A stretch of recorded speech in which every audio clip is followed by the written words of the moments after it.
today I felt like watching Robin, the Hooded Man, Robin of Sherwood. And after watching it again, I was so much enraptured with what I was watching, I said, yes, I want to do another video about that. Let's see how this goes.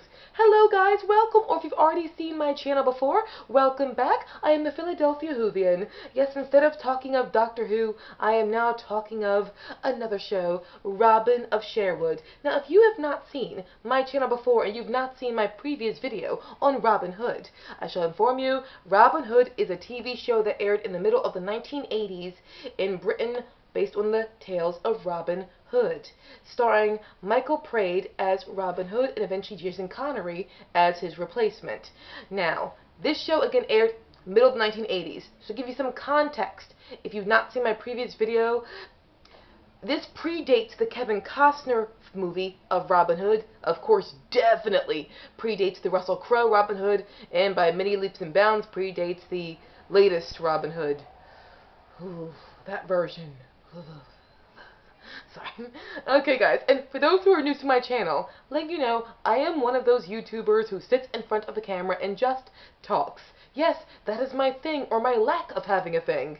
What can you do? And for this video, we're going to be doing a ranking. I thought, what do I want to talk about when it comes to doing Robin of Sherwood again? And for clarification, if you've not seen Robin of Sherwood and you like Robin Hood, I would recommend going to see it.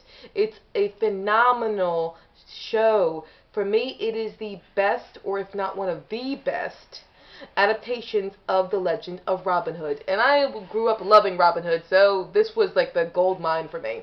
Okay, now, what am I doing in this video? I'm going to give my top 5 villains of Robin of Sherwood from Season 1 and Season 2. If you hear anything behind me, I admit, guys, it's traffic. What can you do? It's summertime. People are doing strange things outside. I can't control it. I can't control it at all. What can I do? Not a thing whatsoever. Okay, guys. So, yes, when I said Season 1 and Season 2, you were probably thinking, wait a minute. What about Season 3? Guys, I'm going to see if anybody watches this video, and if they have, I'm going to do a ranking of villains from Season 3. For all I know, though, I might even rank all the episodes of Robin of Sherwood. Sometimes I'm crazy like that. So without further ado, let's get into this ranking of my top 5 villains of Robin of Sherwood's Season 1 and Season 2. Coming in at number 5, we have King Richard. Now, if you're thinking, why is it not King John instead of, or Prince John at the time, instead of King Richard? Why King Richard, not Prince John? Because this production did something I absolutely loved. This production showed King Richard for what he was. We have a tendency in history to love to make things being either good or bad and not seeing the shades of gray in between. We look at Prince John, aka King John, as being the bad one and King Richard as the good one. But Robin of Sherwood did not do that. Robin of Sherwood said, no.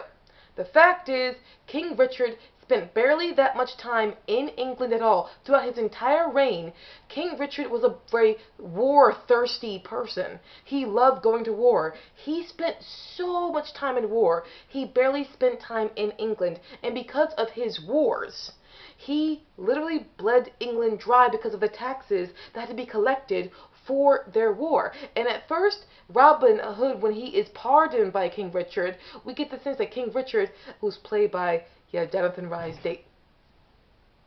That was my cat that fell behind me. She's okay. She's okay. I swear, she jumped to my bed. She's okay. I swear to God, she's perfectly okay. Jesus. Oh God. Okay. So, okay. King Richard, in this, played by the phenomenal Jonathan Rhys Davies, who played Gimli in Lord of the Rings, and Salah in Indiana Jones, and the Raiders of the Lost Ark, and Last Crusade. Phenomenal actor, he plays King Richard very well.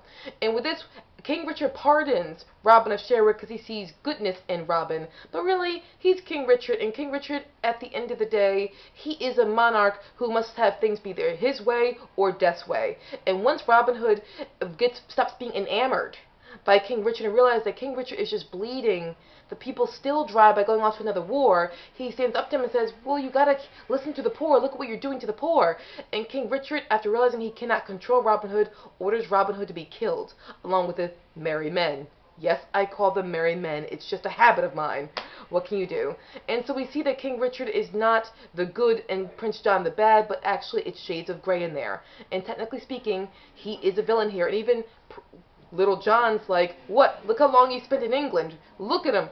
Robin, he's like, look at you like he looks at you like he's a monkey, like you're a monkey of his, like you're a pet, you're a subject. And he tries to get Robin, along with all the others, to get Robin to wake up and stop being so enamored with King Richard. And I like that this production was not afraid to do that. That takes courage. So, also, when it comes to King John, he becomes more of a prominent villain in Season 3. If I do a video of Robin of Sherwood again, don't worry, he's going to be up there for being absolutely horrible. Because he is King John. No, no discussion there. He is King John. Okay, but there we go. Now up to number 4. From the second to last episodes of Season 2, Morgwin of Ruska. Oh, now this one, I'll talk about secrecy being the, a very good tactic when it comes to achieving your own ends. Morgwin, this is literally, it is a nunnery. She literally is the head of an order of nuns. She's hailed as being this holy creature, but reality, in secret, she uses her powers for evil. She worships Lucifer, and her whole mission is to get Lucifer back here on Earth. She bewitches people, she frightens them, she torments the villagers. She's absolutely terrifying, and her mission is to get all of the swords, including the sword that Robin Hood has, because it's one of 7 swords of Wayland, and when they all come together, their power will help Lucifer rise again. And this, what makes her a formidable person is each time you think Robin Hood, Marian, and the villagers and the merry men have gotten out of a situation, they go back into a situation again where they're in peril. Each time they escape a situation, they're back in one again. It keeps being dangerous for them. And so she's one of those villainesses who you think is going to make it. You know she's not going to, but you're worried that she will. And she goes back and forth. Of course, she is defeated in a powerful way. But when she was there, and she was played by a phenomenal actress. Oh, gosh. Oh, sorry. Just getting goosebumps thinking about her. Sorry, she reminds me of Queen Bathmorda from Willow. She's right up there. Now, next we have is number 3. This might shock you for being so, I guess, low, but what can you do? Simon de Belem of Belem Castle. Now, if you've seen Robin of Sherwood, you know that he is the villain from the very beginning. Yes, of the sorcerer, because he pretty much is. Simon de Belem is a man who worships the dark arts, and he is feared by a lot of people. His wife committed suicide, and it turns out to achieve his very demonic ends, he has to get another woman who is pure and innocent for his ritual, a sacrifice. And he sets his eye on Maid Marian. And from the very beginning, we get the sense this man is ferocious, he is dangerous, he does have magical ability. He is formidable to Robin. Robin does defeat him, but only for him to come back again eventually. So, you might think, oh, how dare he not be higher up? Because, guys, he's pretty awesome. He is very scary, very unnerving. I see why his wife committed suicide, if she really did commit suicide. He could have just probably killed her, for all we know. And he also has the ability to make people lure them in towards him. He has the ability to get them under his influence. Yes, possess people, but also have a following.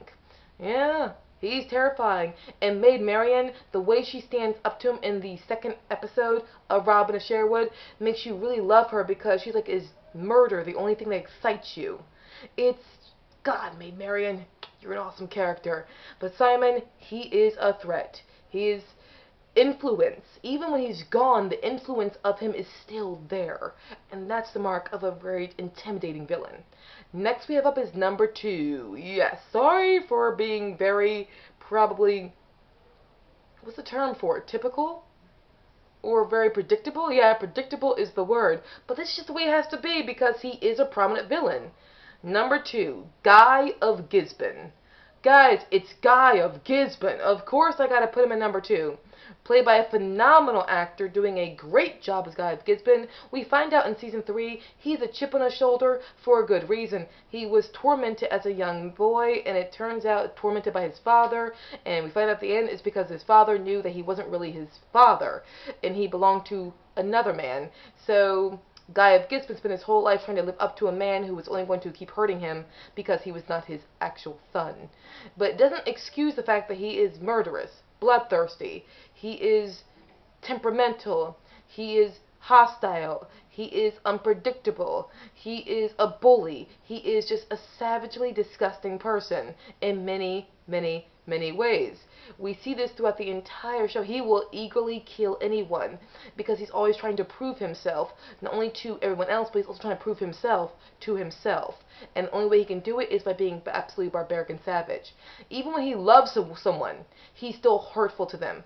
For example, in the 3rd episode, where we have a character who is titled the Witch, she's not really a witch, she's just a healer, but he accuses her of being a witch because she refused him in the sexual way, as you can imagine. And his bad side goes to such an extent, he cannot take this rejection lying down. He has to destroy her and eventually lead to her being killed because she is a witch. Of course, luckily, all's well ends well, but it doesn't stop the fact this is a man who will kill a woman if she refuses him. And then in the Children of Israel, where literally he just helped aid the whole massacre of Jewish people, but then, yes, he does save the family of the woman he loved, but only because it's the woman he loved was a part of that family. And when she refuses him, he doesn't even listen. He's like, you're hysterical now, but you'll be fine later on. When she refuses him, he just can't. Guy is Guy of Gisborne. He's Guy of Gisborne. Like, that's just, no more explanation is needed, guys. No more explanation. Then we have up as number 1. But before we do number 1, yes, I couldn't help but do it, I'll give an honorable mention from the episode The Enchantment. An honorable mention goes to Simon de Belem's, pretty much his priestess, or his servant, Lilith, who literally succeeds at helping her master rise again. Lilith, she's formidable. Yes, she is, played by a phenomenal actress as well. But our number 1, who else was it going to be? Predictable, yes, but it makes perfect sense. He is the foil to Robin Hood. He is the continual nemesis to Robin Hood, and as a result, that's why he's number 1, even though Simon de Belem is probably more imposing and intimidating. But who's number 1? The Sheriff of Nottingham. Sheriff of Nottingham, I believe, is played by actor Nicholas Grace, doing a phenomenal job as the Sheriff of Nottingham. In fact, after seeing his performance and finding out that this show came out before the 1991 Kevin Costner Robin Hood, which starred Alan Rickman as the sheriff, Alan Rickman gave a phenomenal performance, but I now see possibly where Alan Rickman got inspiration for his performance, because Nicholas Grace he hit all those beats of the Sheriff of Nottingham. You know, a guy who's very intelligent, who's very bloodthirsty, ruthless, he's cunning, he's conniving, he's slithering, he is disgusting. Like Simon, he's a snake. But the Sheriff of Nottingham is also diplomatic in some ways. He knows how to play his hand. He's also a bully. And Nicholas Grace just, again, the writing is phenomenal. Okay, let's be honest here. The reason why these villains are amazing is because the writer of the show, Richard Carpenter. Oh my god, I said Nicholas, like Nicholas Grace. Sorry. Nicholas Grace is the actor who plays Sheriff. Richard Carpenter is the writer. Got mixed up there for a second. I hope you can forgive me. Richard Carpenter did a fantastic job writing the Sheriff of Nottingham. And the Sheriff, he is, everything you'd want in a villain. It even gets to the point in the 3rd season where Guy of Gisborne calls out the Sheriff. He's like, you'll never kill Robin Hood, or you'll never fully defeat him. Why? Because Robin Hood completes you. You and him are like 2 sides of the same coin. And that's when you know you've written a good villain. When both the villain and the hero need each other to become the hero and the villain. That is a darn good setup there, because both do, in all essentials, make and complete each other, and the Sheriff of Nottingham does just that. So this is my ranking of my top 5 villains from the season 1 and 2 of Robin of Sherwood. Guys, I hope you enjoyed this video. Do you have a favorite villain from Season 1 and 2 of Robin of Sherwood? If you do, let me know in the comment section, guys. It was awesome talking to you guys. See you again very soon, hopefully. Because I really do want to talk about Robin of Sherwood again. Bye, guys.